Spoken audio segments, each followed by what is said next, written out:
2024-এ জানুয়ারি মাস থেকে নতুন পদ্ধতিতে রেশন বিলিং করতে হবে বা রেশন তুলতে হবে। তো কীভাবে চলুন দেখে আসি। তো সবার প্রথমে আমরা ওয়েট মেশিনটিকে অন করে রাখবো, তারপরে ইপোস মেশিনটিকে লগ ইন করবো। তারপর ওয়েট মেশিনটি আইডি পাসওয়ার্ড বা পাসকোড দিয়ে ওয়েট মেশিনের সাথে ইপোস মেশিনটি আমরা কানেক্ট করে নিব। তারপরে তো কীভাবে কানেক্ট করতে হবে এই বিষয় নিয়ে অলরেডি এই চ্যানেলে ভিডিও আপলোড করা রয়েছে, আপনারা সেই ভিডিওটি দেখে আসতে পারেন, অথবা এই চ্যানেলের ডিসক্রিপশন বক্সের মধ্যে লিঙ্ক দেওয়া থাকবে, সেখানে লিঙ্কে ক্লিক করে আপনার ভিডিওটি দেখে নিতে পারবেন। তো চলুন ভিডিওর মূল টপিকে। তো ওয়েট মেশিনের সাথে আমরা ইপোস মেশিনটি কানেক্ট করে নিয়েছি। তারপরে ফ্যামিলির একটি রেশন কার্ড নাম্বার দেব।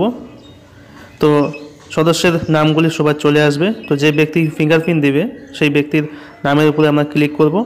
করার পরে সেই ব্যক্তির আঙুলের ছাপ নিব। ছাপটি মিলে গেলে সেলের অপশন চলে আসবে। তো সেখানে নতুন একটি অপশন অ্যাড হয়েছে ওয়েট নামে, সেই ওয়েটের উপরে আমরা প্রথমে ক্লিক করব। তো সেখানে যে কোয়ান্টিটি লেখা থাকবে, পরিসংখ্যা লেখা থাকবে, ধরুন 6 কিলো। তো সেক্ষেত্রে 6 কিলো আমাদের ওয়েট মেশিন বা কম্পিউটার পাল্লায় প্রথমে মাপতে হবে। তারপরে কিছুক্ষণ অপেক্ষা করার পরে ইপোস মেশিনে সে 6 কেজি সেখানে শো করবে।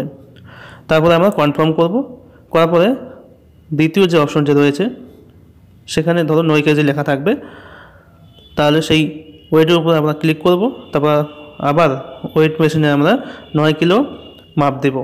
তো মাপটা দেওয়ার পরে কিছুক্ষণ অপেক্ষা করার পরে 9 কিলো ইপোস মেশিনে শো করবে। তারপর কনফার্ম করার পরে ওয়েটের পাশে যে দুটি ঘর রয়েছে আমরা যেভাবে সেল করি, সেই সেলের উপরে আমরা ক্লিক করে বিলটিকে আমরা প্রিন্ট করতে পারবো।